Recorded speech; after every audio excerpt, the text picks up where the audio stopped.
Alright, welcome back to this week's video. My name is Olin, and if you've ever wondered what life is like living in a 486 square foot apartment in Vancouver, BC, this video is for you. Let's go. Alright, so the biggest lesson I learned moving into a studio right off the bat is how much limited storage space I have in my unit. I have two closets here. I have the entrance closet, and then I have the closet beside my bed. It's a little walk-in closet, which is nice. But those two closets are the only storage I have here. So you kind of have to be creative, and every place or everything you have has to have a home. If you want to buy something, the first thing I think about now is where can I store it? Where can I put it? I'd really like to get an air fryer, but I don't know where its home would be because I don't have any more big storage space in my kitchen, and I don't really want to leave it on my counter because I don't have a lot of counter space either. So being creative and finding space in odd places is a skill you'll pick up when you move into a studio. So when you're in a studio, it doesn't take a whole lot of furniture items to actually furnish a place. When I moved in here, the only thing I brought with me was my bed and my desk and my two stools. So I picked up a couch, a TV, and a coffee table, and that was pretty much the only thing I really needed to furnish this place. When you're trying to furnish a studio, you kind of just need a handful of core items, and that's pretty much it. When you're working with such a small space, you really don't need much, and especially in a studio, for me, as a minimalist, less is more. So that is kind of a pro moving into a studio, especially if it's your first place. You don't need to buy a whole lot of things, and you can build your way up when you move on to your next place. So another thing I learned very early on moving into a studio is the noise. You hear everything. I'm not talking about my neighbors. My neighbors on each side of me are very quiet, very nice. I never hear them. And above and below me, I live in a cement building, so that also really helps. But the noise in the unit itself, if you have the dishwasher running or the washer and dryer going, and even what's really loud is the HVAC system in here, the heat pump. When the AC turns on or the heat, it can be very loud and things can rattle. And when that's right beside your bed, because you're in such a small unit, sometimes I have to shut it off at night.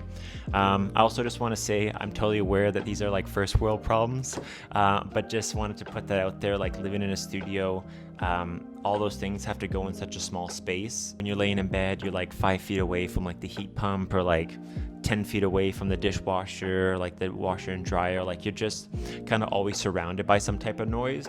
Even right now shooting this video, I turned my heat off so it would be quiet. You just get used to it over time, but took me a few months to kind of realize that that's just normal living in such a small space.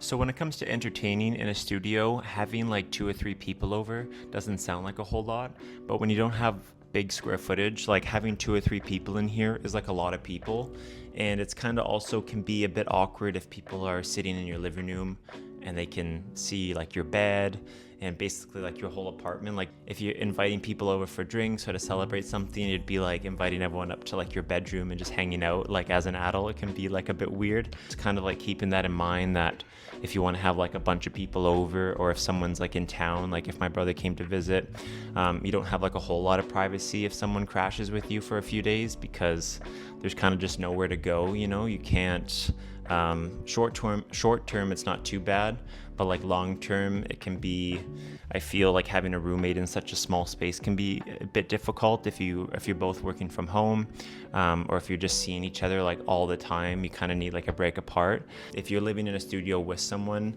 having that time apart I think is very important, different work hours, or just making the effort of if you do work from home, maybe working at a coffee shop or finding a different place to work during the day, because if you live in such close quarters with anybody, eventually they'll get on your nerves.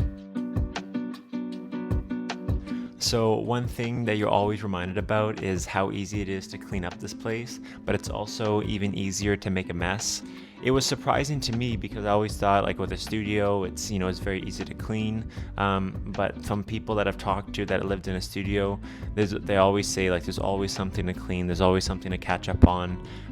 So keep that in mind, that you're always going to be cleaning. I try to have like one room clean at any given time. Usually it's my bedroom because all I have to do is like make my bed, and like a majority of the rooms like pretty clean. And once like my bed's made, it kind of gives me like purpose to like clean up the rest of my place to like match that level of like cleanness, because when you're looking at like a dirty kitchen and then your bed's made, you're kind of like, oh, let's just clean the kitchen, like get this place back to normal. Like when I think about it, my bedroom makes up like 25% of the place, so just by making your bed, like you've cleaned up 25% of your house. Like that's crazy. All right, moving on to the next chapter, and it smells. When you live in a small space, whatever you cook, depending on if it's like very stinky, you could be smelling it for the next few days. So I always have that in mind when I'm making dinner. The good thing about me is that like, I'm a really bad cook, so like I only know how to make like 3 or 4 things, and they're pretty neutral, so I never have like super bad smells in here from cooking. When you live in a studio, like you'll be forced to like take out the garbage more and more, because if you don't, like you'll start to smell like the whole place up. So kind of keeping that in mind, like with what you're cooking too, and what you're throwing away, consequences. For me personally, I found like living in a studio, it will like motivate me to get outside, because I know if I stay inside all day, like it's just too much for me. There's been times where if I had to work a lot during the day, and the day will just fly by, like even like 11:30 at night, like I'll actually like get out for a walk, even just around my neighborhood, because I just can't be inside like all day. It's just too much. Moving into a studio, depending on like where you're living, you'll probably most likely like get more fresh air, like go out more, because being inside is just not super healthy in such a small space. So I just want to quickly add that I know there's like a lot of studios out there, and studios that I've seen on YouTube talk about like not having a lot of natural light or not having enough windows. And I know like I'm very lucky to live in such a like nice new building and have, all this natural light and big windows. And this is like, on a scale of studios, this one's like very easy to live in. So yeah, I don't know, I just want to put that out there that this wasn't like a complaining video or anything like that. I know this is such a cool space, and it's like literally perfect for me in like what I'm doing right now. I really do enjoy living here. So yeah, all right, thank you so much for watching. That's the video. That's what life is like in this small little apartment. And yeah, if you have any more questions, drop a comment below, and I'll see you next week.